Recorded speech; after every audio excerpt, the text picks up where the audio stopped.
There was a time when the Earth itself turned against its own species. Between 26,000 and 19,000 years ago, the world plunged into an icy abyss so ruthless, it nearly erased the human story. From genetic records, scientists have traced a horrifying truth. Out of countless Paleolithic bloodlines, only a handful survived.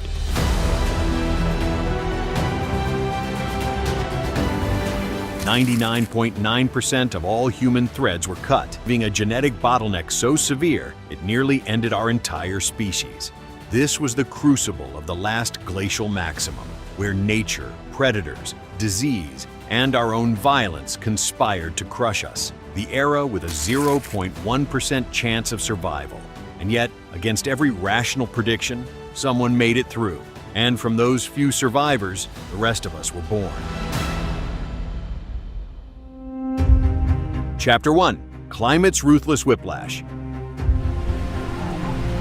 At the peak of the Last Glacial Maximum, around 26,500 years ago, the Earth became a merciless executioner. Global temperatures plummeted by up to 10 degrees Celsius compared to modern averages, unleashing a cascade of consequences that reshaped the face of the planet. Towering ice sheets, some more than 3 kilometers thick, swallowed entire regions of North America, Scandinavia, and Northern Asia. In Europe, the ice advanced as far south as modern Germany, creating an unbroken wall of white that forced all life to retreat or die.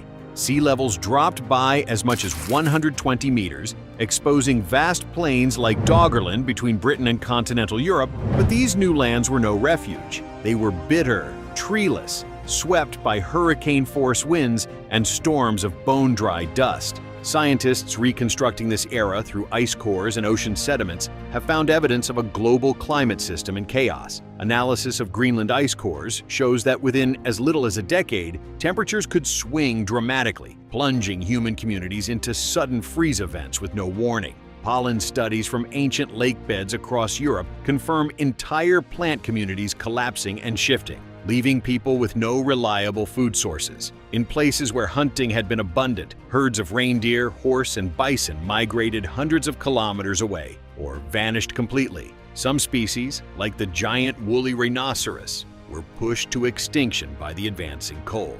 Rainfall patterns went haywire. The summer monsoons that had nourished the Near East faltered, and regions like the Levant, once home to lush grasslands, became semi-arid wastelands. In Central Asia, dune fields expanded, smothering river valleys in drifting sand. Archaeological digs from southern France to Ukraine reveal abandoned hearths and tools buried beneath layers of windblown silt, silent testimony to communities forced to flee. There are even cut-marked bones left behind in the rush, evidence that these people tried to salvage every scrap of meat as their world collapsed around them. For those who remained, survival was little more than gambling against extinction. Even the best adapted hunter-gatherers, skilled in tracking and shelter building, were caught off guard by the climate's ruthless whiplash. Ancestral patterns that once guided their migrations and seasonal hunts became worthless in a matter of years. When winters refused to end, when lakes turned to lifeless basins, there was nowhere left to run. Fossilized pollen records confirm forests retreating thousands of kilometers, turning vast areas into open tundra where firewood was nearly impossible to find. Starvation was not a question of if, but when. In this gauntlet of cold, drought, and chaos, genetic studies have revealed a stunning truth. Human populations in Europe and Asia shrank to a shadow of their former numbers, reduced to isolated pockets, each barely clinging on. Some estimates suggest certain regions lost over 90% of their inhabitants within a few centuries. This is why scientists see a genetic bottleneck, a near erasure of entire lineages stamped into our DNA. The Last Glacial Maximum was not just a cold spell, it was a planetary purge, a cataclysm that left only the strongest, luckiest, and best adapted to carry the human story forward. Chapter 2. The Poisoned Earth. As if the ice and wind were not enough, the very land beneath Paleolithic feet became a hidden killer. In a world stripped bare by glaciers and drought, the survivors had no choice but to forage in places they barely understood, and the consequences were deadly. around 25,000 years ago, with plant communities shifting wildly. The familiar roots, berries, and leaves humans once depended on were replaced by toxic lookalikes. Some of these contained lethal alkaloids and cyanogenic compounds that could destroy a liver within hours. Ethnobotanists studying modern hunter-gatherers have traced hundreds of cases of plant confusion in ancient populations. The price of a single mistake was death. Fungi posed an even greater threat. As forests retreated, many edible mushrooms vanished, replaced by poisonous relatives. Archaeological analysis of residues on Upper Paleolithic grinding stones from the Czech Republic and southern France suggests that people sometimes processed toxic seeds or fungi, perhaps trying to detoxify them with primitive methods. But there were failures. Traces of carbonized plant remains from hearths and Pavlovian sites show burned seeds of highly toxic species, evidence that entire families may have died from desperate experiments in cooking the inedible. Water, too, turned traitor. As meltwater streams gushed across the barren plains, they picked up minerals from freshly ground rock, saturating rivers and springs with high levels of toxic metals, lead, arsenic, even mercury. In cave sites like Les Azes in southwestern France, sediment cores reveal spikes of these metals precisely during periods when people would have drawn water from local streams. Some isotopic signatures in human bones from the same era show chronic exposure to heavy metals, likely weakening immune systems and making survivors even more vulnerable to disease. As climate whiplash destroyed stable ecosystems, entire animal populations crashed, forcing hungry humans to scavenge meat from unfamiliar prey. Some of these animals carried parasites or biotoxins humans had never faced before. Fossil remains of wild horses and reindeer from the Russian steppe, dated around 23,000 years ago, show parasite eggs embedded in their intestinal tissue, which could easily transfer to humans who undercooked desperate meals. In a world with almost no safety nets, the environment itself seemed engineered to betray the unwary. A simple drink from the wrong stream, a handful of the wrong leaves, one wrongly identified mushroom, these mistakes killed as surely as the wolves in ice. That is why archaeologists now believe the Paleolithic death rate from foodborne toxins and water poisoning was far higher than once assumed. In the poisoned earth of the Last Glacial Maximum, every meal was a calculated risk, and those who miscalculated left no descendants. Chapter 3. The Silent Epidemics.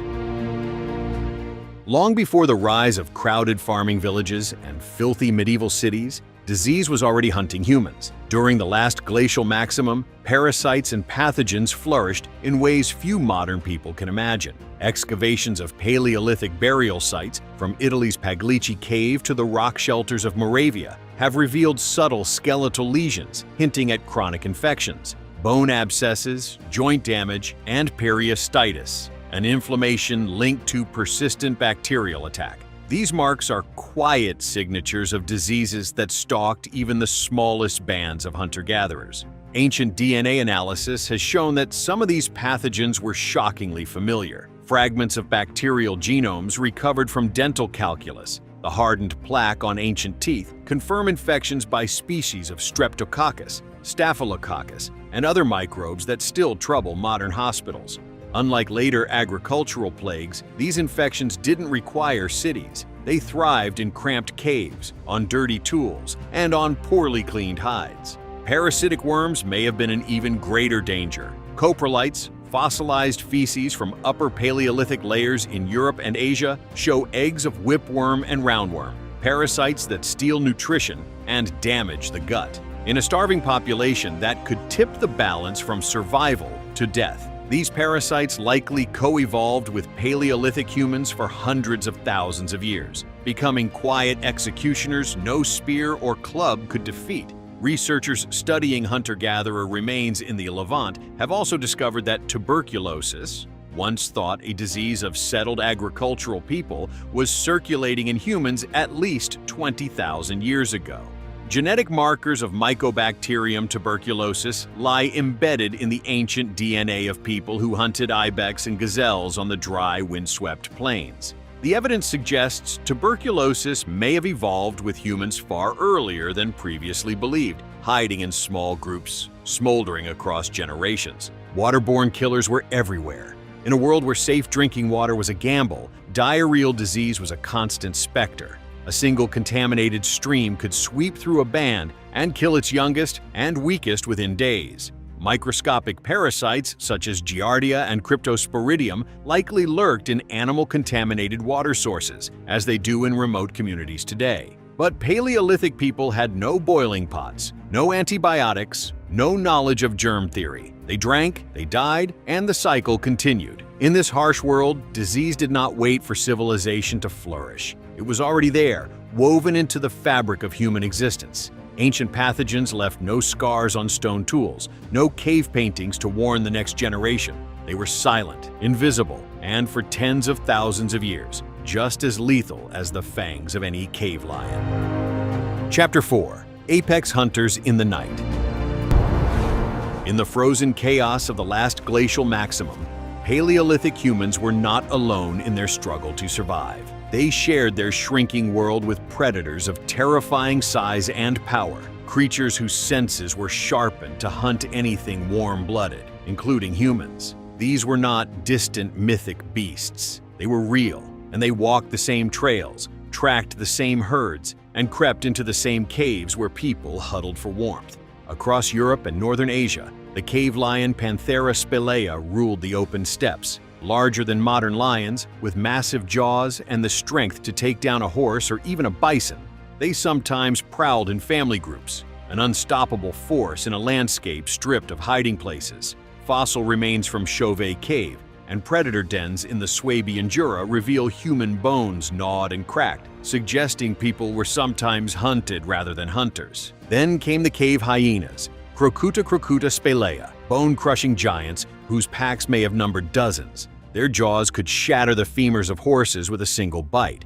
Recent isotopic studies of their bones show they competed directly with humans for prey, and in lean times may have turned on the humans themselves. Archaeologists have found cave hyena dung in Paleolithic shelters, a chilling sign that these predators were bold enough to scavenge or attack where humans lived.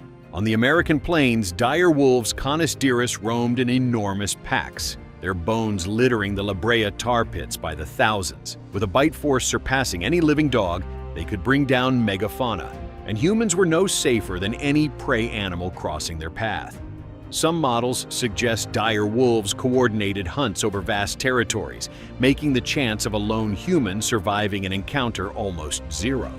But perhaps the most terrifying of all was the short-faced bear, Arctodus simus. Standing up to 3.5 meters tall and weighing over 900 kilograms, it towered over any human. With legs built for running and an acute sense of smell, it could chase prey for kilometers across open Ice Age grasslands. Its teeth reveal a highly carnivorous diet. There was nowhere to hide if this bear decided you were on the menu. What made these predators so deadly was not only their strength, but their familiarity with humans. For tens of thousands of years, they had learned to track human scent, to sniff out campsites, to exploit weaknesses. Fossils of Paleolithic shelters sometimes show bones dragged away, half-eaten, claw marks still visible on cave walls. In this environment, humans were far from the apex predator. They were one more resource in a brutally efficient food chain. Every night, beyond the thin glow of a Paleolithic fire, something watched. Something waited. The apex hunters of the Last Glacial Maximum were perfectly adapted to a world on the edge, and so were their appetites. Chapter 5. Interhuman Violence Beyond Reason. If the ice, the predators, and the poisoned land weren't enough, Paleolithic humans faced their most dangerous enemy in each other. When survival shrinks to a knife edge, cooperation can collapse into slaughter. Archaeological evidence from the Last Glacial Maximum reveals that violence among human groups was not rare, but systematic, and at times horrifying. In a field near Talheim, Germany, a mass grave was unearthed, dating to about 7,000 years ago, but echoing deeper Paleolithic patterns. Dozens of skeletons lay together, their skulls caved in by blows from stone axes. Women, children, the elderly, none were spared. Similar pits at Schöneck-Kilienstetten and Aspern-Schletz in Austria point to organized massacres, carried out with chilling efficiency.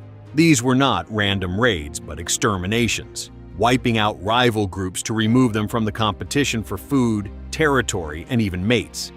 Though these examples come slightly after the LGM, the same conditions likely prevailed throughout the glacial maximum: shrinking resources, desperate populations, and the breakdown of trust between bands. Cut marks on human bones from Gough's Cave in England, dated to around 15,000 years ago, suggest acts of cannibalism, marrow cracked open, skulls modified into drinking vessels. To many archaeologists, these marks are not just signs of starvation, but of ritualized consumption, a grim method of absorbing the power of enemies or honoring the dead in a world with no guarantees. Infanticide also leaves faint but undeniable traces in the record. In times of extreme scarcity, newborns were the least likely to survive, and the archaeological pattern of missing infant burials hints that their deaths were not always from natural causes. Ethnographic parallels in modern hunter-gatherers support the theory that killing infants, while horrific to modern eyes, could have been viewed as a tragic necessity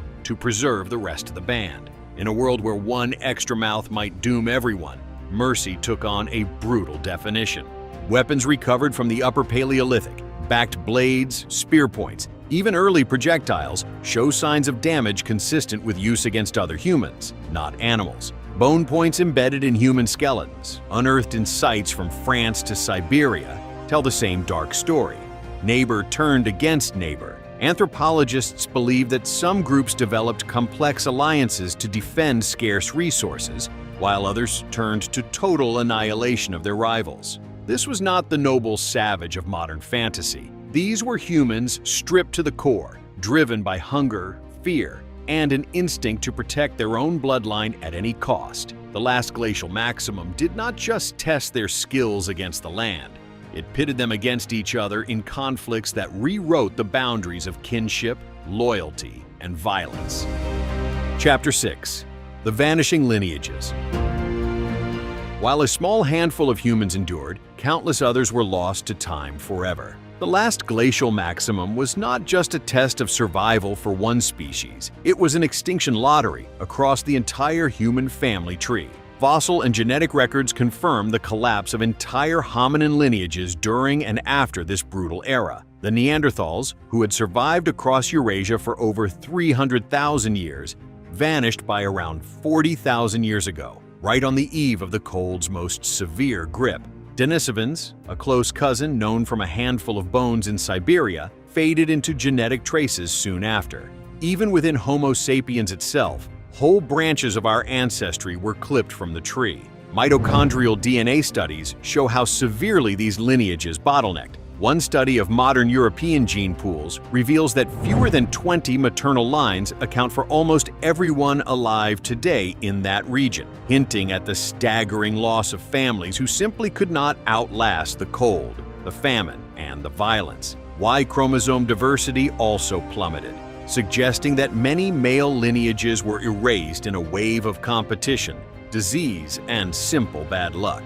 Archaeological surveys of caves and temporary shelters from France to Georgia reveal the same grim pattern: settlements abandoned and never reoccupied, tool styles that disappear mid-sequence, art traditions that simply end. These were not gradual transitions, they were cultural extinctions, cut off in a single generation. The people who had made those marks on cave walls, who had sung those songs, were gone. Researchers now see this era as the greatest pruning event in the human story. What survived was not necessarily the smartest, the strongest, or the kindest, but the most adaptable, the most cooperative, and sometimes the most ruthless. Geneticists estimate that by the time the ice began to retreat around 19,000 years ago, our ancestors had been reduced to clusters so small they could have fit within a modern stadium. From those fragile roots, humanity had to rebuild. The vanishing of our closest relatives and entire branches of our own species reminds us how thin the line of survival truly was. We did not stand atop the food chain by destiny. We clawed our way there by the narrowest of margins, leaving behind a graveyard of forgotten families, lost songs, and abandoned dreams. Chapter 7. The 0.1% that endured. In the end, against all odds, a fraction of a fraction survived. The last glacial maximum was a test so merciless that 99.9% of all human lineages were erased, leaving behind only the barest spark of what would become our shared story. From tiny scattered bands huddled in caves and wind-beaten shelters, the ancestors of modern humanity emerged. They carried with them not just the skills to make tools or hunt game, but the hard-won instincts to cooperate, to adapt, to outthink a hostile world. These were people who had stared down extinction and refused to blink. Genetic studies confirm that their resilience echoes in us today. The reason our mitochondrial DNA and Y chromosomes appear so shockingly uniform is because they trace back to those few who survived the bottleneck. Everything you see in the modern world, from music to science, from skyscrapers to the devices in your hands, is the legacy of people who once scraped a living from a wasteland of ice, predators, poisons, and war. They did not thrive, they endured, and their endurance remade the world. Perhaps that is the most humbling truth of all. We were not born of peace, but of survival. We did not inherit an easy planet, but one that almost killed us. The last glacial maximum shows that our greatest strength has never been brute force alone, but an astonishing capacity to persist when everything collapses around us. That 0.1% carried forward the possibility of humanity, a thread so fragile it could have snapped at any moment, but somehow it held. And because it held, you are here to hear their story.